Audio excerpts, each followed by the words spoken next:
Good afternoon, everyone. Welcome to the Diversion Authority Finance Committee meeting for November 16th. I'd like to call the meeting to order, and Don, would you please call the roll? Mayor Dardis. Here. Dr. Mahoney. Mr. Peterson. Here. Mr. Jacobson. Here. Ms. Gayhart. Here. Ms. Johnson. Here. Mr. Redlinger. Here. Mr. Steen. Here. Mr. Pepcorn. Here. Mayor Carlson. Mr. Reeds. Here. Ms. Madriga. Here. Quorum is present. Thank you, Don. Item number 2 is the approve the minutes of October 26th. They have been distributed. They're on page 3 of the packet. Peterson, motion to approve. Thank you, Dean, Commissioner. Thank you, Commissioner. It's been moved and seconded to approve the minutes of October 26th as distributed in your packet. Is there any discussion? If not, all those in favor signify by saying aye. Aye. Aye. Opposed? Motion carried. Item number 3 is the approval of the agenda. It has been presented and is in your packet. I'll make the motion. Thank you, Commissioner Pipthorn. Is there a second, please?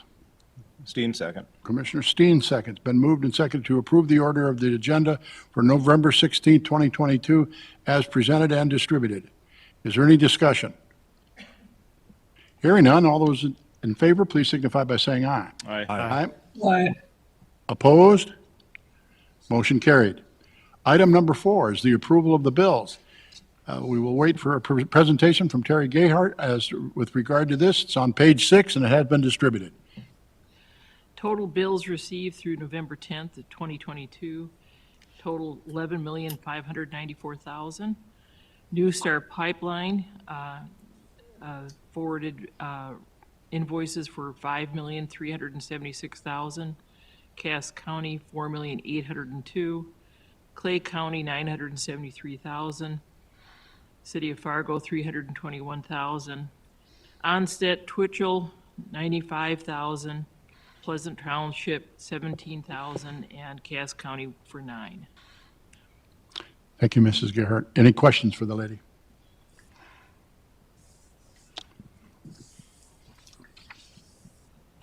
Entertain a motion to approve. Move to approve the bills. Thank you, Commissioner Steen. Is there a second, please? All second. Jacobson, second.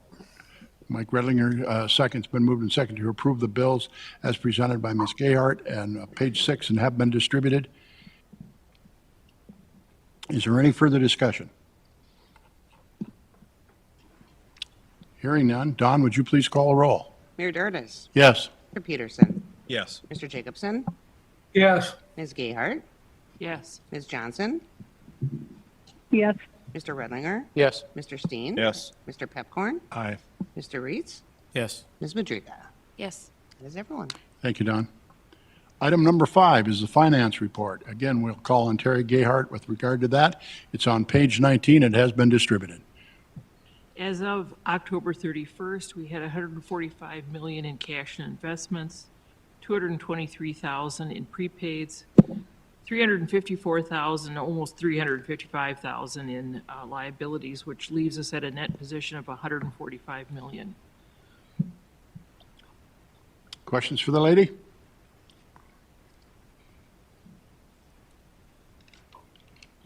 Commissioners, what your pleasure? Entertain a motion. Steen moves to approve the financial report. Thank you, Commissioner Steen. Is there a second, please? Jacobson, second. Thank you, Dan. Been moved and seconded to approve the finance report as presented by Terry Gayhart this afternoon. It's on page 19 and has been distributed. Is there any discussion? Hearing none, all those in favor, please signify by saying aye. Aye. Aye. Opposed? Motion carried. Thank you. Item number 6 is the Executive Director's Financial Report. We call on Mr. Paulson. It's on page 42. It has been distributed. Thank you, Mr. Chair, members of the Finance Committee. This month, we had a total revenue of $5.4 million, and which brings us to a fiscal year of $109 million. You can see here, though, just for your reminder, that the sales tax revenue is multiple months behind, where we are currently. It takes some time to get those reported.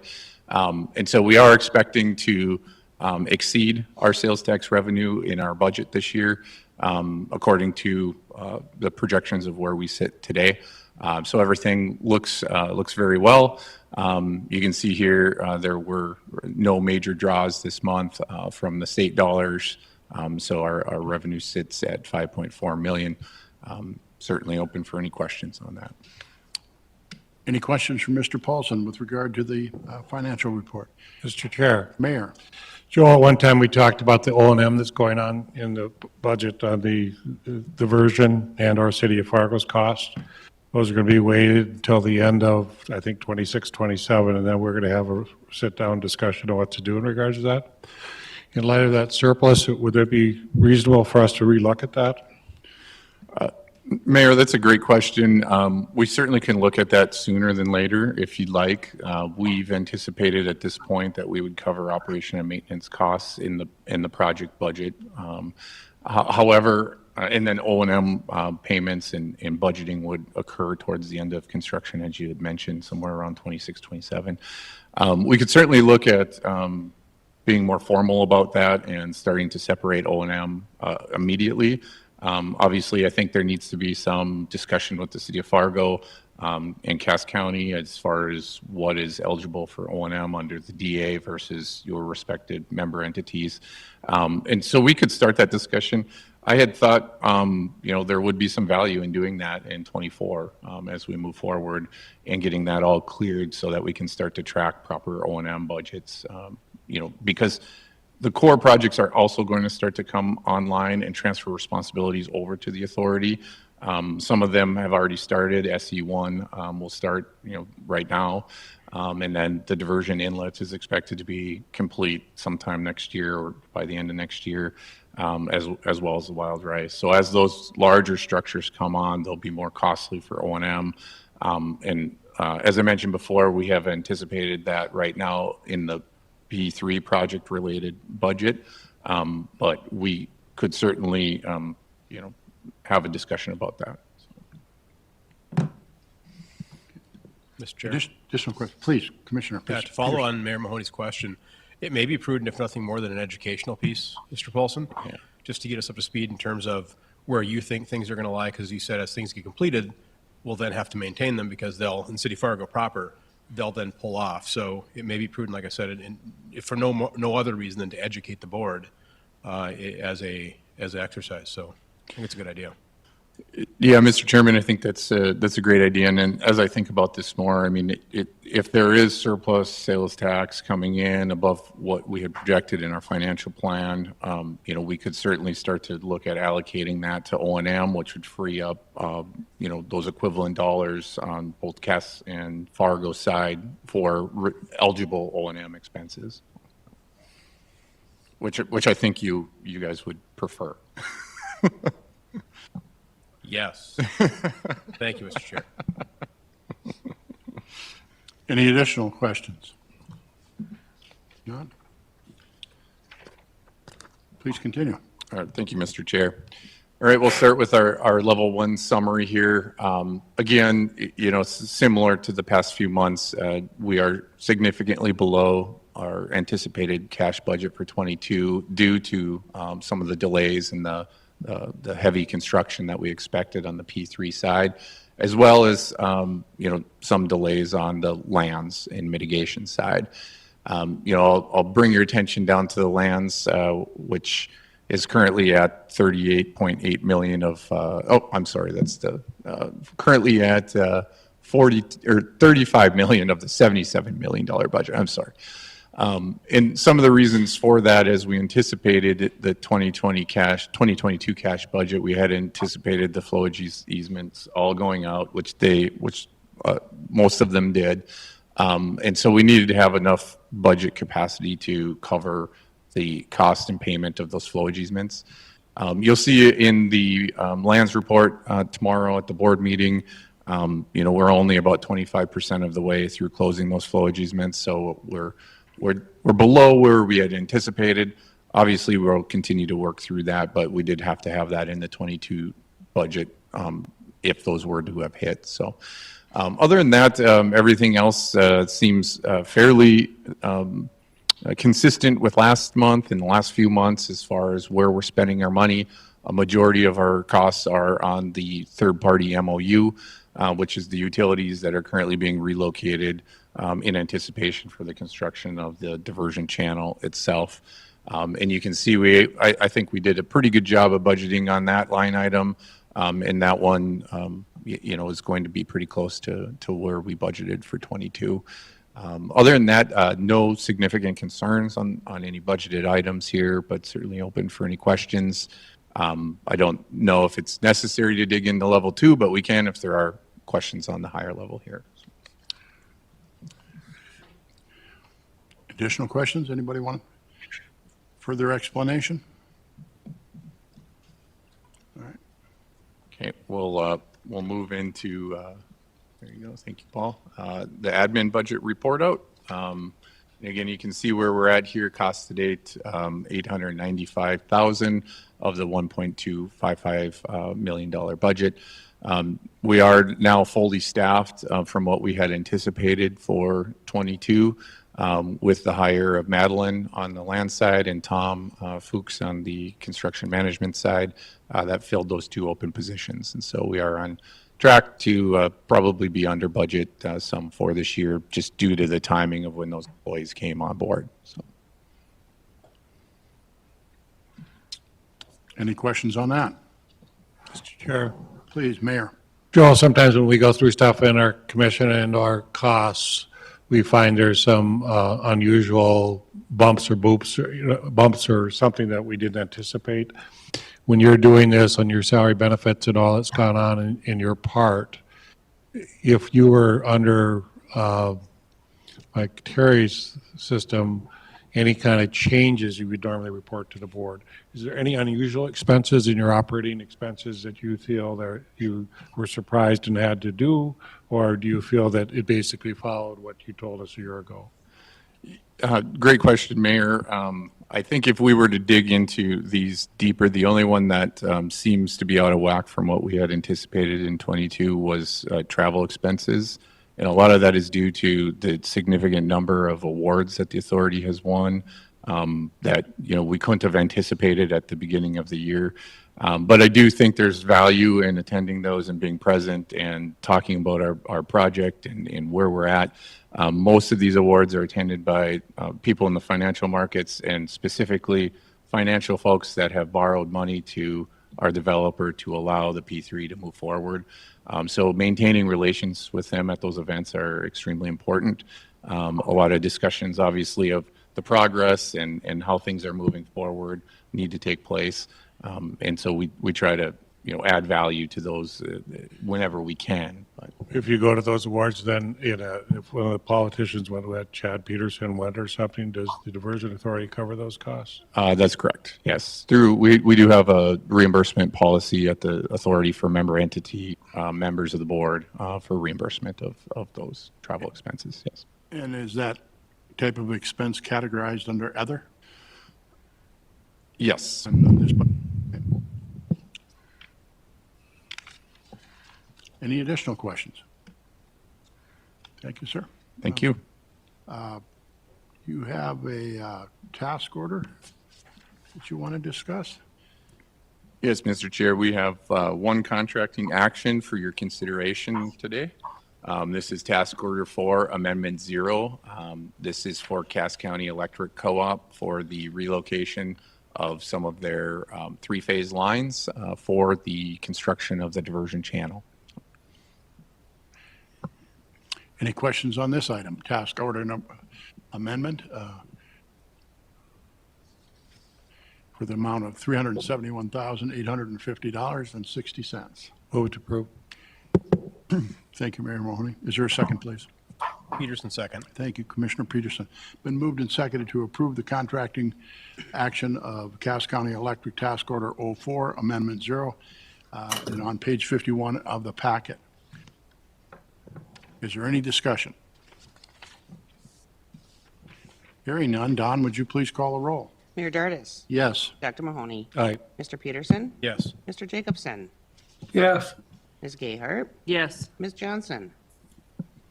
yes, Mr. Redlinger, Yes. Mr. Steen, Yes. Mr. Pepcorn, Aye. Mr. Reeds, Yes. Ms. Majuga. yes, That is everyone. Thank you, Don. Motion passes, of course. Item number 8 is the other business, and the item is the draft of the 2023 cash budget, version number 2. Mr. Paulson.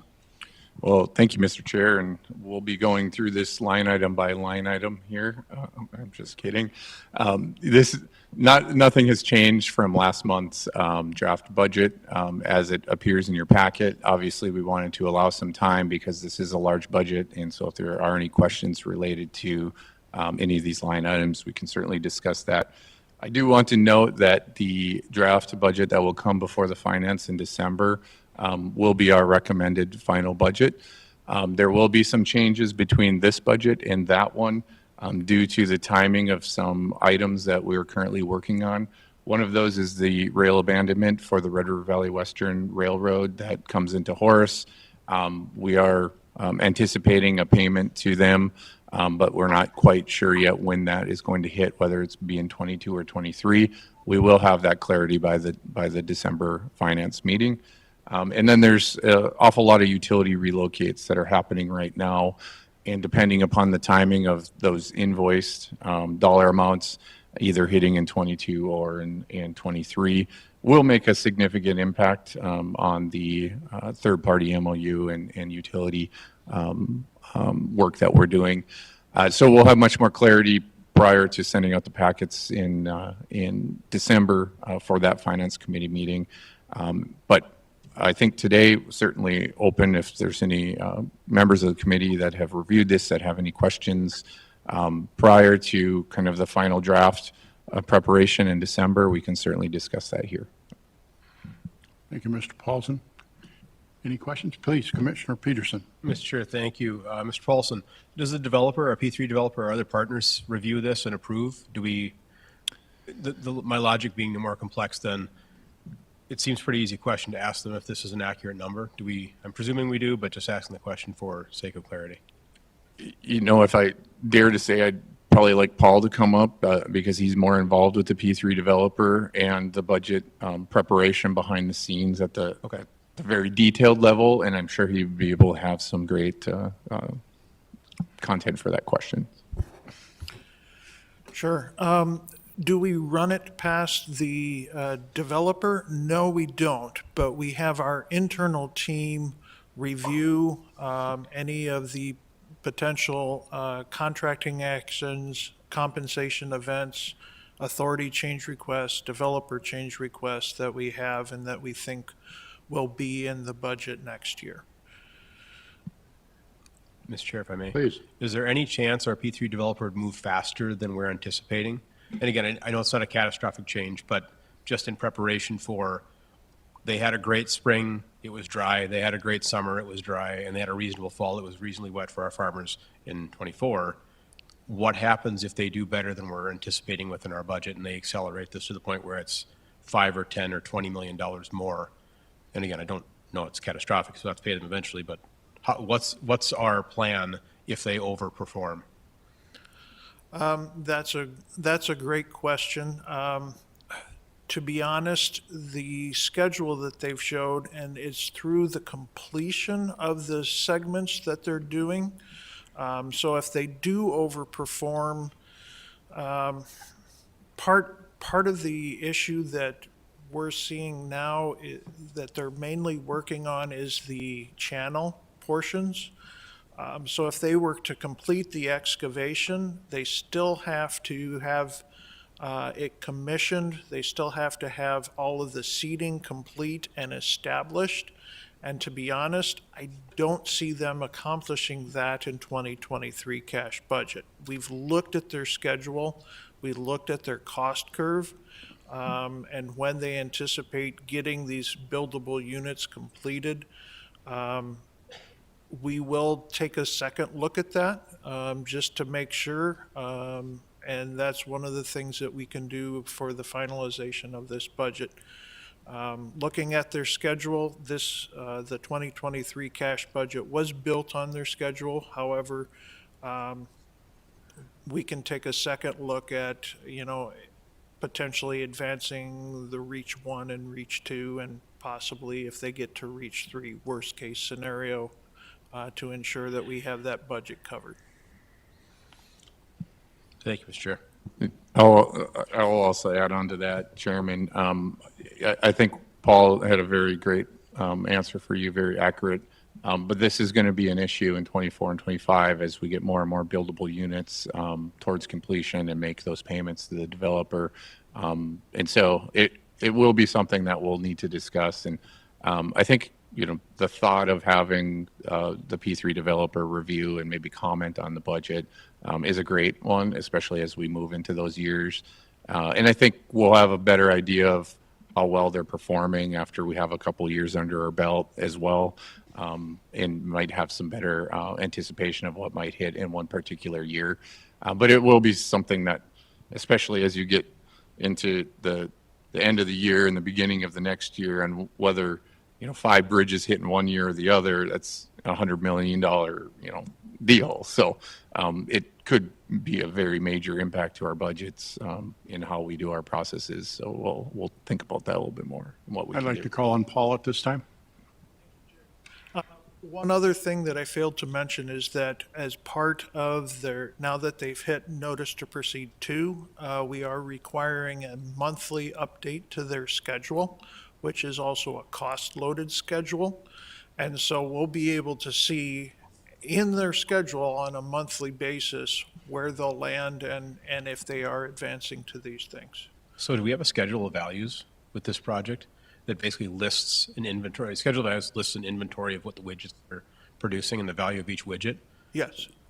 Perfect, okay. I mean, if you look at the P6 schedule on this project, it's over 20,000 line items. Yep.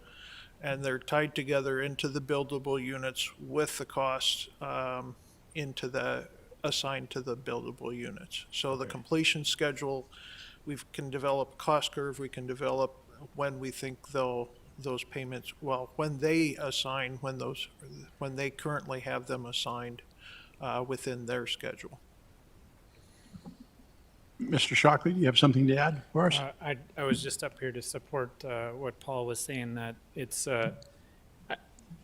just to be frank, I don't know if it's necessary to have the developer involved in it, because they have committed contractually to provide us a buildable unit schedule that shows the payment curve.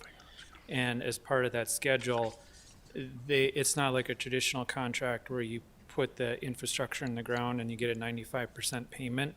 They have to complete the buildable unit, so they may get paid for a buildable unit that was completed 2 years ago because they just weren't quite finished with that buildable unit. Like I don't know, I'll use a terrible example. I'm sure the engineers won't like it, but they had to put 2 bridges in. They put 95% of the bridges in 2 years ago, and they're waiting for some signs to show up.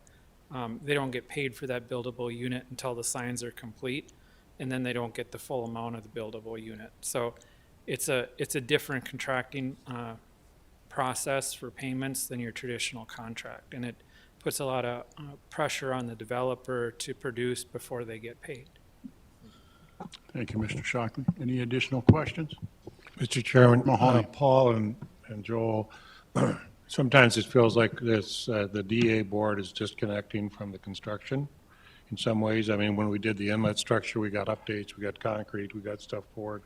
Now we're digging the ditch. I have no idea. I haven't seen a overview or a drone or anything like that. And I think to Chad's question, we in some ways feel disconnected. Are they on task? Are they close? Where are they? And then for a finance committee, where's the money going? We see these big charts, but I liked it when you bought land. Here we bought this land, we saw maps, we saw our progress. And I think to Chad's point, I'm nervous about getting to 26 and suddenly we're 30% behind or we're close. It'd be great to have a thing where you're ahead, right? But I almost feel if we can have videos, if we can update just kind of where you're going, because you guys are intimately involved with the P3 people. We're not, we don't. But we feel like the owners, it's like your car's in production, it'll be done. Well, what part is done? Is the frame done? Is the engine there or what's there?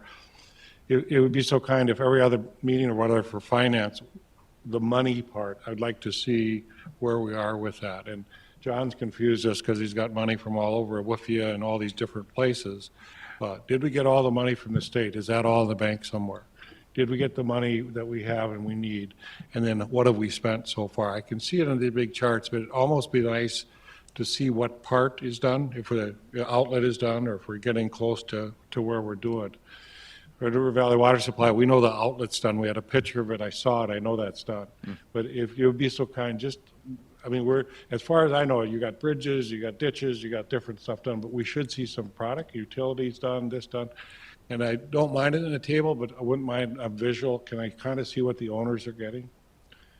Yeah, Mayor, that's a very reasonable request. And I think, you know, in my mind, maybe a dashboard that would kind of lay out specifically to the P3 and allow the board members to have more information at their hands. You know, John and Paul both referenced the monthly reports. You know, we could also, we are summarizing that somewhat into the monthly reports to the board, but we could get more detailed if you'd like. But you're absolutely right. Fortunately, tomorrow we do have a drone flyover that shows the P3 production, so you'll get to see that at the board meeting. It's a fabulous video. Tom narrates in the background, but it's going to give you a sense of what they've been up to in the last month. And there's been a lot of excavation that's been occurring. We'll also update you on their operations. You know how often, well, they're running around the clock right now with 50 pieces of equipment, I think, Paul, 50 some odd pieces of equipment. So 3 different shifts of operators. And so it is pretty impressive already where they're at. And, you know, it's hard to believe that it's happening right now when you look at the weather outside, but it is. So, but we'll take those comments and we'll talk about how we could come up with a better dashboard, and we'll work on that. Thank you. Yes, please, Mr. Peterson. I think you're actually close to being done with that already. What I would do, I'd take the report you give us from Lands, the graphic, and just change the colors to 0%, 25, 50, 75, 100, graphic scale, colors, up and down the channel, inclusive of our Army Corps friends. Done, lickety split. We can hand it out to state legislature. We can hand it out to our friends in St. Paul. What's your progress? Pictures with 1,000 words. Here's our progress and here's our phasing. Any questions, let us know. Sounds great. We will put something together. You know. Thank you. Any additional questions from Mr. Paulson? Mr. Paulson, do you have anything else for us? No, I do not, Mr. Chair. All right.